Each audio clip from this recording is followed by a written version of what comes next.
valuable resource are patients who have gone through it already. She founded the Pink Lotus Project for survivors hoping to thrive post-cancer. We don't sit around and have a pity party. We just are learning together how to be the healthiest people we can, mind, body, and soul. They are just crying and sobbing and hugging you and saying, welcome, welcome, welcome, we need you, we need you. The volunteers with Omaha Rapid Response want to bring hope to those still living in the volcano's shadow. People thank me and tell me that the nurses I'm working with that were angels. You just can't replace that.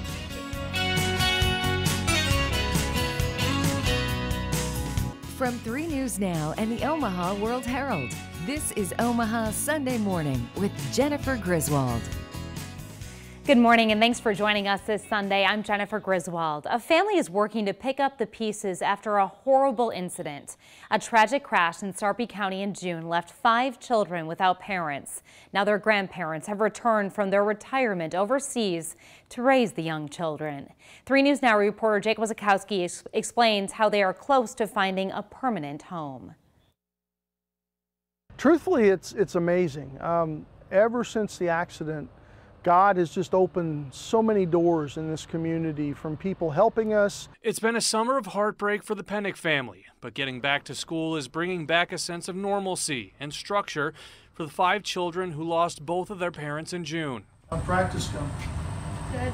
Their grandparents moved to Nebraska from South Korea to take care of them and are in the process of buying their forever home. This is the first time the kids have gotten to see the house.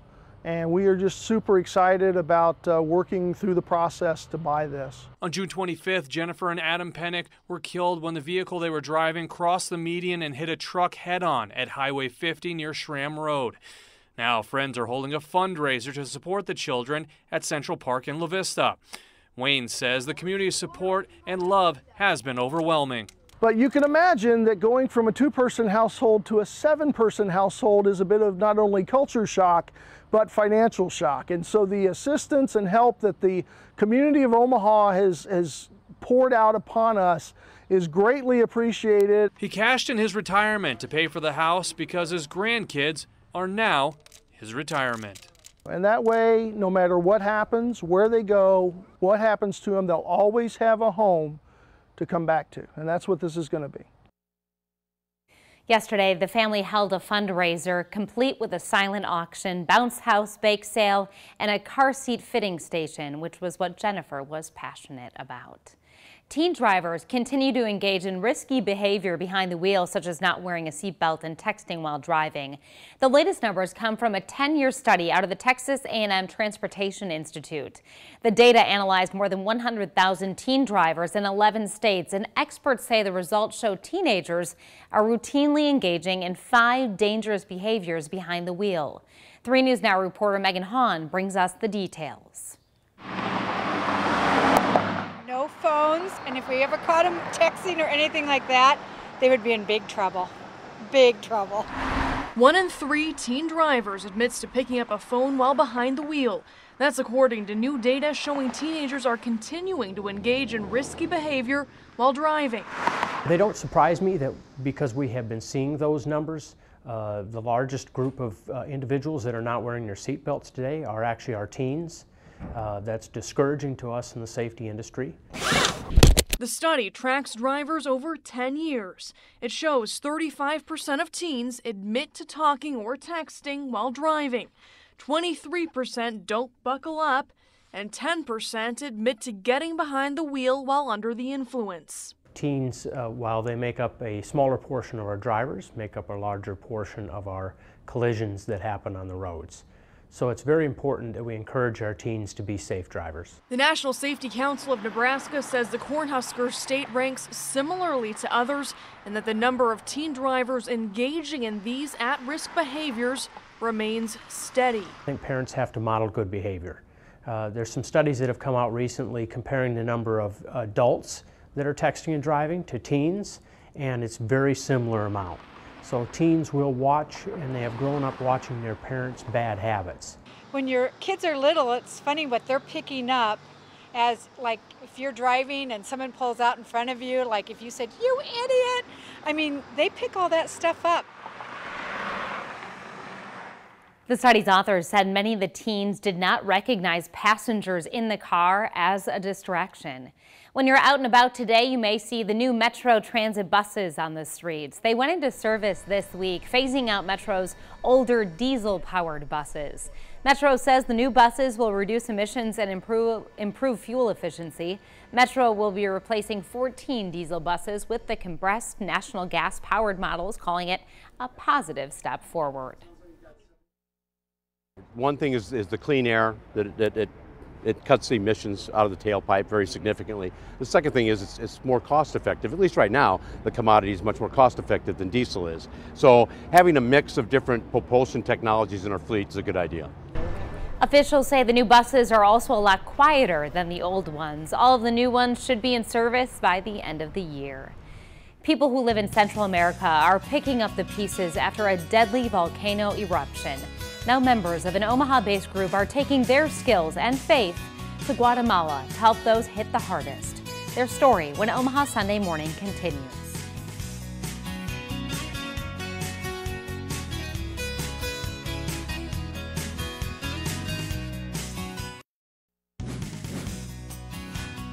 In June, a massive eruption by a volcano in Guatemala wiped out entire villages. The official death toll is in the hundreds, but experts believe ash and molten lava killed thousands.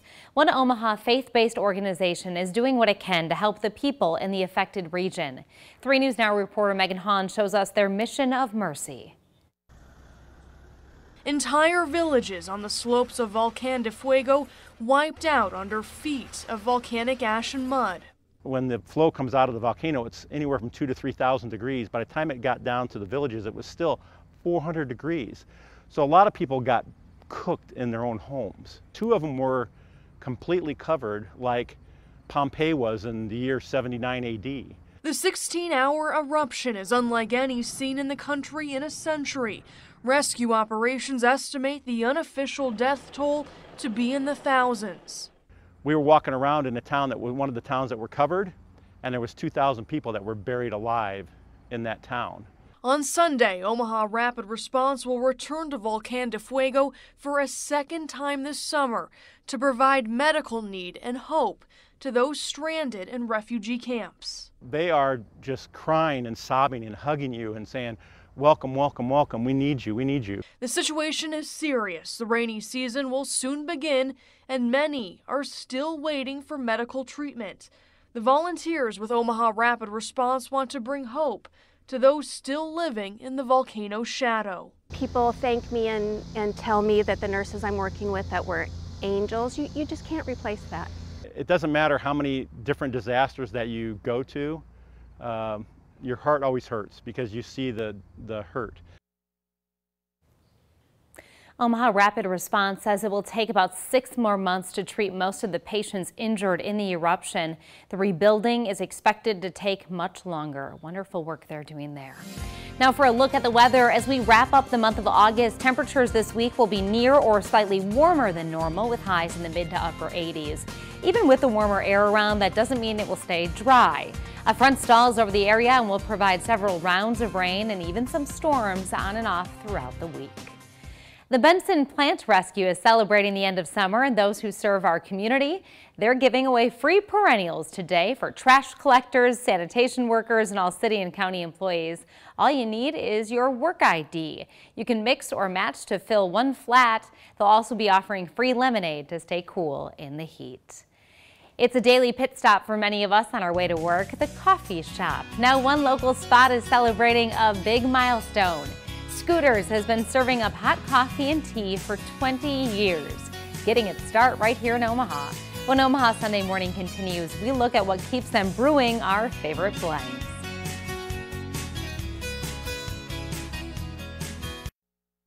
If you've taken a trip down I-80 toward Lincoln, it's hard to miss. A new Scooters Coffee national headquarters just past 144th Street. The new building means more coffee production. A good thing for a coffee shop that's continuing to add locations. 20 years after starting in Bellevue, Scooters is now serving up its signature coffee in 15 states. Omaha World-Herald visual journalist Chris Makian takes us to the headquarters. Scooters Coffee is currently in 15 states.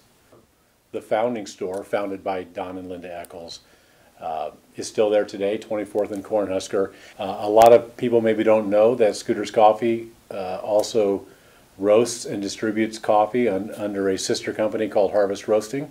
Anything to do with coffee, I oversee it. So I oversee the buying, the quality control, the roasting.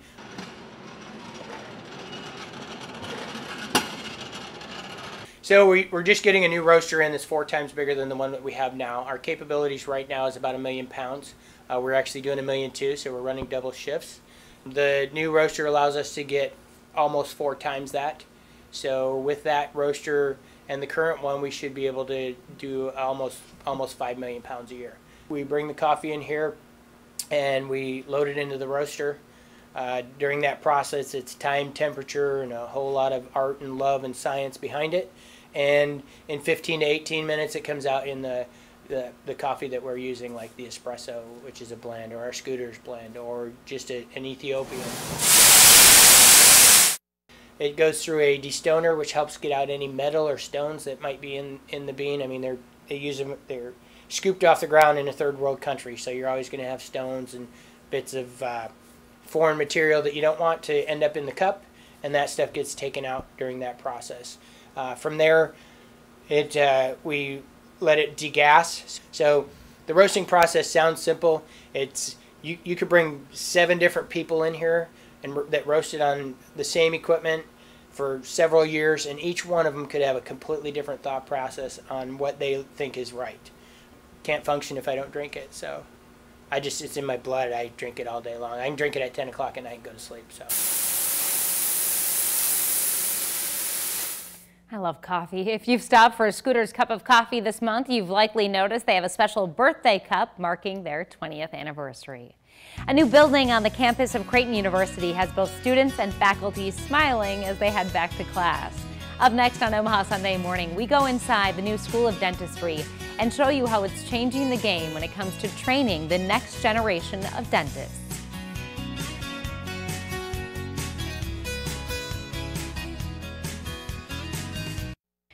Right here on KMTV after Omaha Sunday Morning is CBS Sunday Morning. Jane Pauley is here now with a preview. And hey, Jane, what do we have to look forward to today? Well, hey, Jenny, I'm wondering how many times you suppose Simon and Garfunkel passed through Omaha during their long collaboration. These were guys who met when they were 11 years old. Had their first #1 hit, Sounds of Silence, which I'm going to be sending a lot of people back to their playlists after this weekend. Art Garfunkel has written a new book that makes you wonder how harmonious that duo was at the time. He explains to Rita Braver, our correspondent, why he's written this book. Let's play the clip. I suppose if I examine my inner mind, I would say, time to come out of the shadow of Paul Simon and establish yourself as a thinking artist who can sing. I know myself to be a creative guy, and I think my profile out in show business is the guy over Paul Simon's right shoulder. Oh, the guy who could sing so beautifully. Jenny, among the things that Garfunkel tells Rita Braver is that for several years, and this is in fairly recent years, he lost his voice for 4 years nearly. Speaking was difficult, but singing just was a no-go. It happens sometimes to musicians, but that with hard work, he was able to get his voice back, and happily he is touring again and singing a lot of the songs that I'm going to be listening to this weekend, again, albeit solo. Yeah, such great music. I think I'm going to maybe watch The Graduate this weekend after hearing that as well. And we understand you have an interesting report on new generation of hearing aids. What's that? Well, you know, I always look forward to David Pogue's reports on technology. They're always funny and smart and new. Hearing aids this week. You know, most of the millions of people who have a significant hearing loss don't wear hearing aids. They either choose not to, they're awkward, I mean, they're embarrassing, and above all, they're really expensive. And David tells us about a new coming generation of hearing aids that are a lot smaller, work a lot better, and more importantly, are a whole lot more affordable. But I know I have some loved ones in my family where it's hard to watch them struggling with losing their hearing. So we'll look forward to that report. Absolutely. Jane, thanks so much. You'll find those stories and more coming up at 8. A new building is ready for students on Creighton's campus, but this isn't just any old building. The new state-of-the-art facility will really make you smile. Creighton School of Dentistry got a major brush up, and dental students and staff at Creighton are getting set to study, train, and we're sure rinse and floss. 3 News Now reporter Maya Sines got a look inside the 200,000 square foot building near 21st and Cumming before it officially opens next week. There's 69 dental units here, 69 over there. With some of the newest technology in dental services. So this is one of our 2 simulation areas where we create an environment where the student can place themselves in the same physical environment that they're going to be when they're dealing with a patient. Students at Creighton University's new dental school are experiencing more than just a new school year.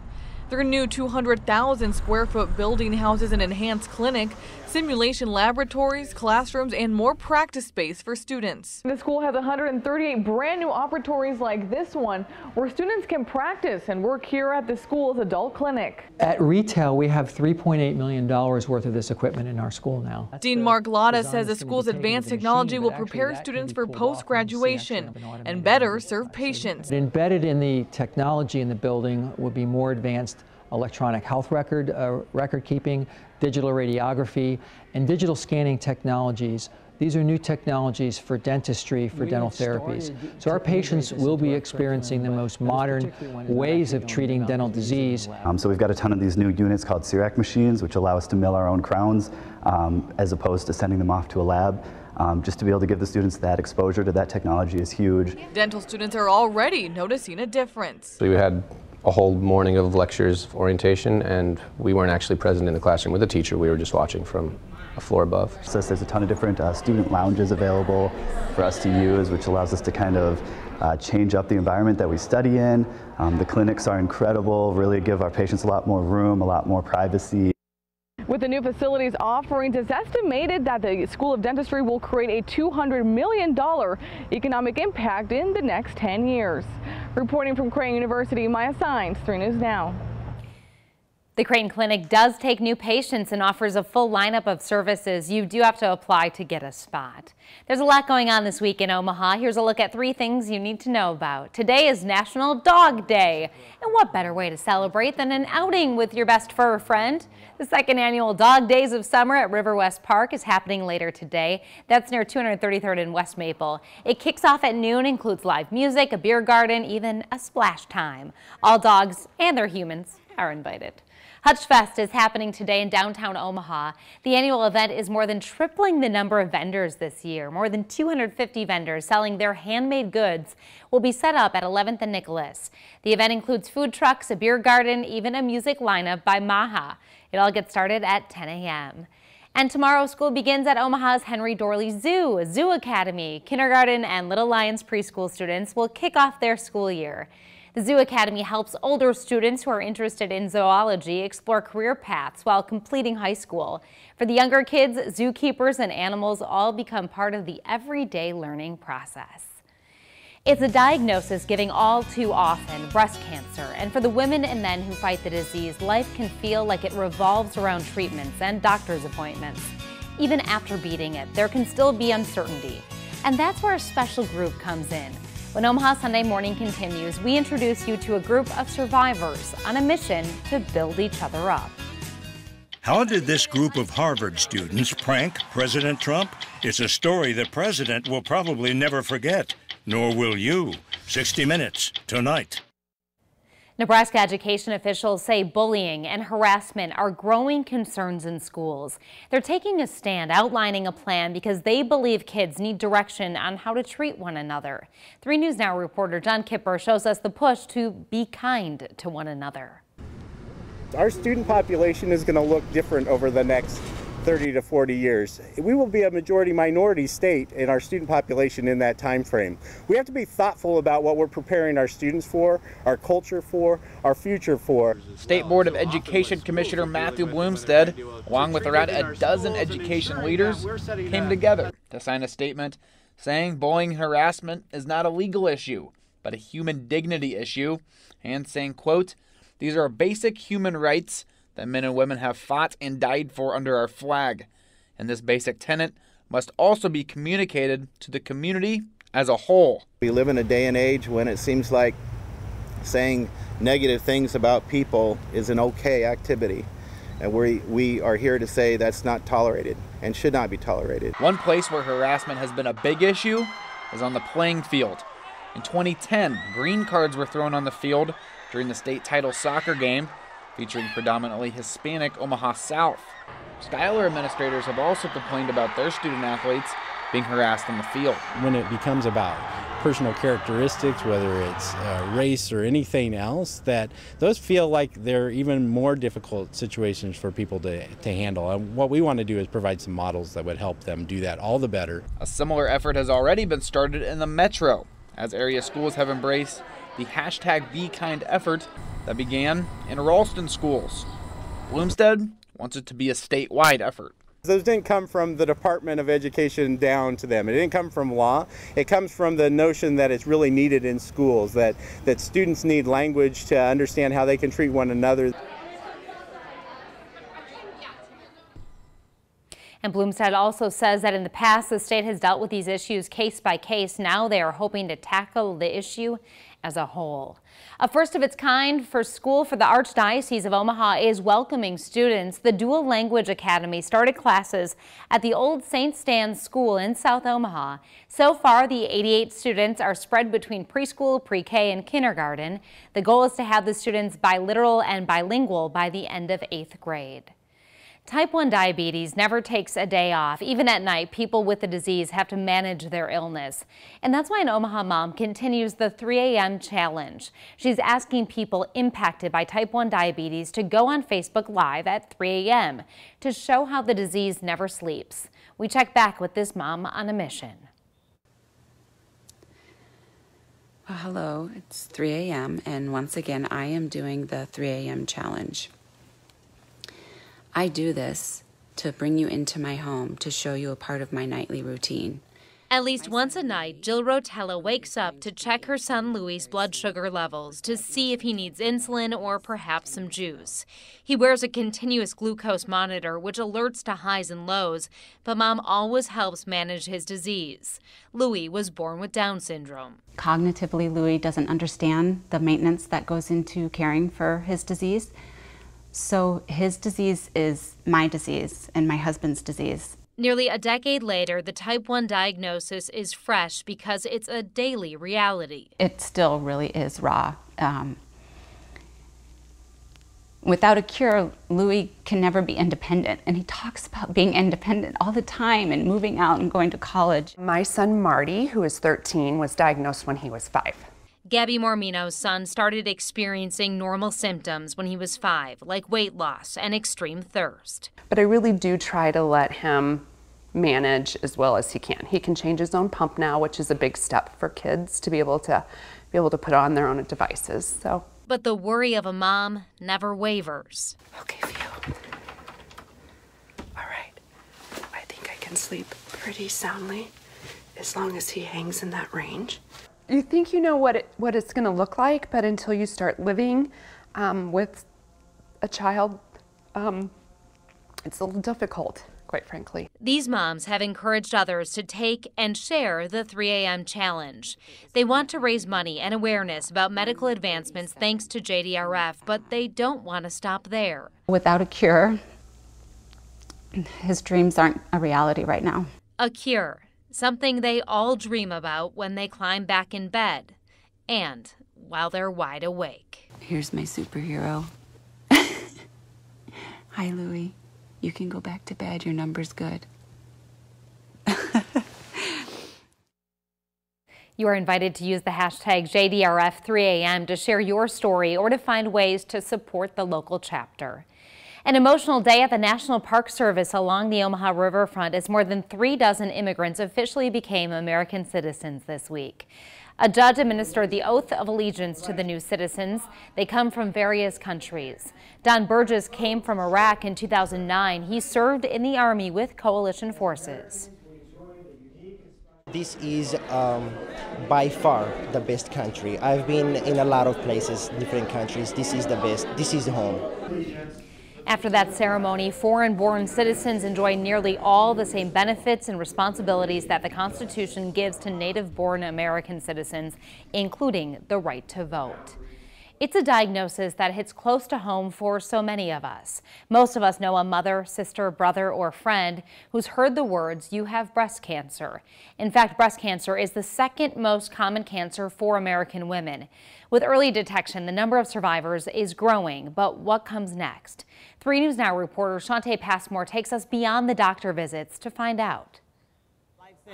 5 years is a long time. You said past radiation and chemo treatment. Okay, right. Tucked away in a church basement. I usually do my stuff to the Open Door Mission Lydia House. Despite the laughter and chatter, we might. Life during post-treatment is fragile for these breast cancer survivors. Quite frankly, I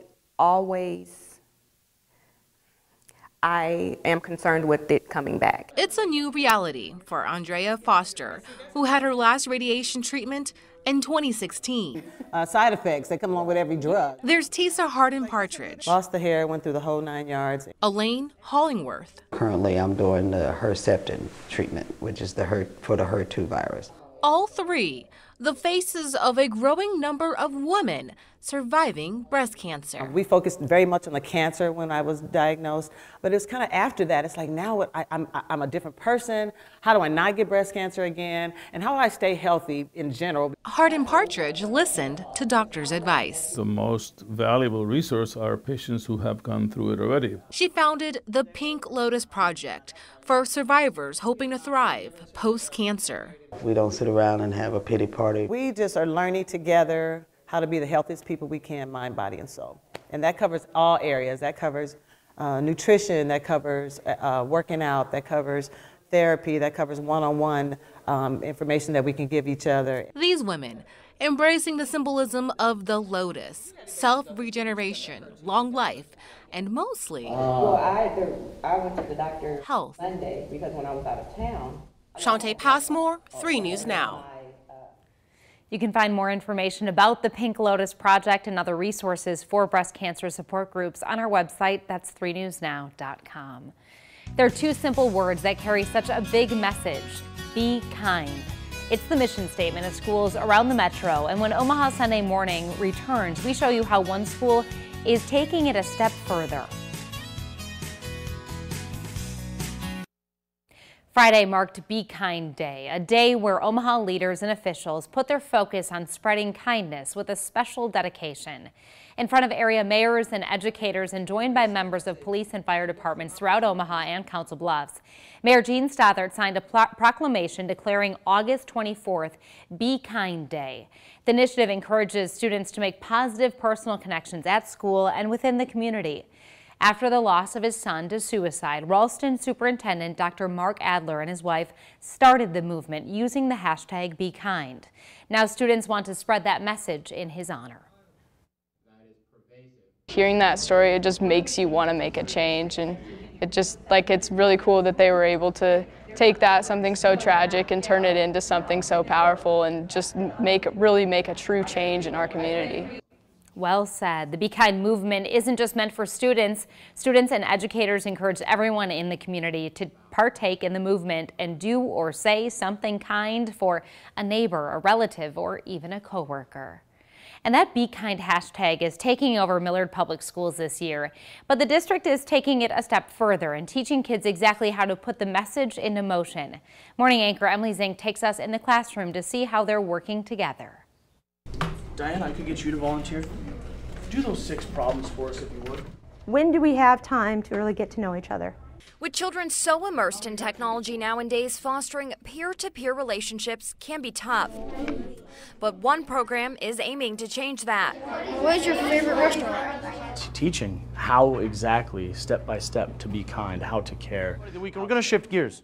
Tom Wissenand, a 4th grade teacher at Millard's Reagan Elementary School, was the first teacher in the metro to start using Sanford Harmony 2 years ago. What did you learn about Jack, Taylor? This social-emotional teaching program promotes positive peer interaction. Who was your 3rd grade teacher? It helps students appreciate both their similarities and differences. In what month were you born? Okay, July, June. Through different activities, students learn how to communicate and connect. You get together to learn about your friends and meet new people. They know they have friends. Anybody in their classroom is a friend. Lisa Jurgensen with Bellevue University is helping other area classrooms adopt this free program. The university is spearheading the project because they say it's their goal to give youngsters the best possible start.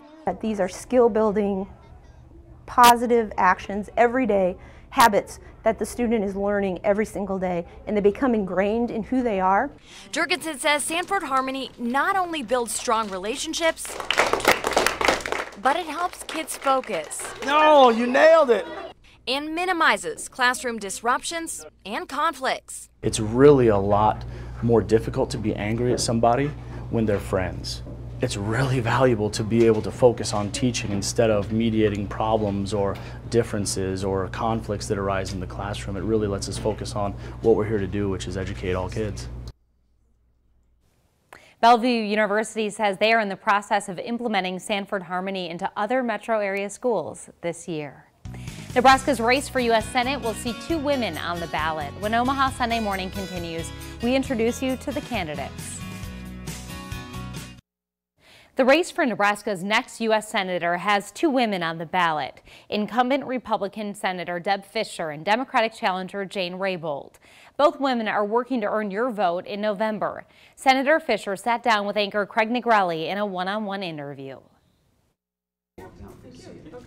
Senator Deb Fischer has the confidence of an incumbent. Having served almost 6 years in the U.S. Senate, on a Saturday in early August, she came to our studios for a sit-down, one-on-one interview on the key issues. Trade's on people's minds. There's uncertainty there. People are worried about keeping the great export markets that we have, but also to develop new ones. To immigration and her support for Senator Chuck Grassley's bill earlier this year. So we need to have border security. And then it addressed the DACA recipients. It would allow certainty for DACA recipients, those who qualify, about 1.8 million, to be on that pathway to citizenship. And I supported that. It's a compromise. We have to have border security, but we also have another issue to address there. To health care. We have a health care situation here that doesn't work. It is not affordable, and Nebraskans need relief. At a time when many voters distrust Congress, I asked the Republican what she believes are her main accomplishments in Washington. Helping families, making life easier for families, providing for the security of this country, reducing regulations, cutting taxes. I'm sure that I will be getting into many, many specifics during the debate. Why should the voters of Nebraska send you back to Washington for 6 more years? Because I'm available. I'm available to Nebraskans, and that is one of my main responsibilities. As I said, working together, we have been very, very effective in making life easier for Nebraska families. We've protected this country. Nebraskans know that I work hard, that I'm honest, and that I am constantly traveling this state so I can listen to them. On the other side of the ballot, you'll find Democratic challenger Jane Raybould. Craig Negrelli also sat down with her, and here's his one-on-one. Craig Negrelli. Hi, Craig. Nice to meet you. Thanks for coming in and doing this. Jane Raybould says she likes being the underdog. The grocery store vice president and Lincoln City Council member came to our studios for a sit-down one-on-one interview and quickly went on the attack against her opponent, incumbent Deb Fischer. She has sided with her party 98% of the time, and she has beholden to special interest groups, primarily insurance companies and pharmaceutical companies, where our Nebraskans have seen an increase in the cost of their premiums and prescription drugs. I asked if she agreed with some other Democrats that if elected, would she be in favor of repealing the Trump tax cuts? If I were in the Senate at the time, the focus is completely reversed. You know, we should be focusing on making sure that we implement a tax cut for our middle-class families and for our small businesses. Why? Middle-class families pour that money right back into the economy. Our small businesses are the job creator. I'm a job creator. On immigration and a popular theme from the left. Do you think we should abolish ICE? No, I do not. I do not think we should abolish ICE. I think it needs to go back to its original mandate and its original mission. You know, its original mission was to go after those violent criminals, those drug traffickers, those human traffickers that enter into our country. We need to seek those out, we need to bust them, and we need to deport them. Raybould has traveled the state campaigning and knows the debate at the state fair is a big chance to make her mark. What do you hope to accomplish at the debate? Well, I certainly hope that Nebraskans have an opportunity for this honest discussion so that Senator Fischer can account for her record. Why should the voters of Nebraska send Jane Raybould to Washington? I've always been an independent-minded leader, a fair-minded leader, a person who cares about Nebraskans. I spent my entire career solving problems in operations, rolling up my sleeves, getting things done, regardless of any person's political party persuasion. That's what I've done, and I want to take that same attitude of can-do to Washington, D.C. And on Monday, be sure to tune in to our debate between incumbent Deb Fischer and Jane Raybould at the State Fair. KMTV 3 News Now and our partners at the Omaha World-Herald are the sponsors. Anchor Craig Negrelli will be moderating, along with the Omaha World-Herald's Michael Severe. You can watch it starting at 9 a.m. on our Facebook page. We will also air the debate Monday evening at 6 p.m. Biking in Omaha isn't always the easiest with busy streets, lots of traffic, but one man is proving with a little planning, you can really bike just about anywhere. His story next. North Omaha living, Papillion working Phil Rivera gets to his job on two wheels. He bikes a 15-mile route that takes him through city streets and neighborhoods, under interstate bridges, past landmarks, and along trails. And when the weather turns cold, Phil will still be pedaling the streets to get to work. He says it's possible in part because of Omaha's trail system. Omaha World-Herald visual journalist Matt Dixon introduces us to the bike man who puts many of us to shame. I'm in no rush to get anywhere. I mean, that's the one thing about cycling is you have to give yourself enough time to get from point A to point B. Omaha's small enough to get around to where I can ride to work and not have to worry about paying for gas, insurance, and all the other accessories and spendings that goes along with the vehicle. Simplicity, hop on, go. But you just kind of find your routes and you stick to them and find different ways to work too, so that's always fun. Don't have to worry about a whole lot. And it's trial and error. I mean, you try one way, you don't like it, try another way. It might be different. I have people say, oh, I live way out west, I work all the way downtown. I mean, you can ride that, otherwise you can park halfway, then get on your bike and ride the other half. Omaha's hilly, believe it or not, especially on a bicycle. I find it mostly stress relief, and I feel good about myself when I'm done with it. So now we have 57 minutes, 15.1 miles, average speed of 15.7, max 28.3. Keep track of all my miles. I love a good bike ride. Something fun to do on the weekend, too. It's time for fried food, rides, and entertainment. The Nebraska State Fair is underway in Grand Island. Guests will enjoy headliners including Kelly Clarkson and Sugar Land. There are also competitions for livestock, handmade crafts, and baked goods. Look at that, looks tasty. Organizers talked with us about what keeps fairgoers coming back for more each year. But we get a lot of conversation about pineapple whip.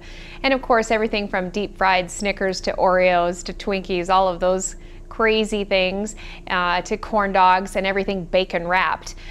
All of those things are exciting for folks returning to the fair. They are exciting. There are around 50 new fair foods you'll get to enjoy now through Labor Day. Here are a few of them right there on your screen. Grilled mac and cheese sandwiches, a bacon-wrapped gator corn dog, and a gourmet donut burger. The fair runs through September 3rd. Now I'm hungry. Well, that's all for this week. Thanks for watching Omaha Sunday Morning, and we'll see you back here next week.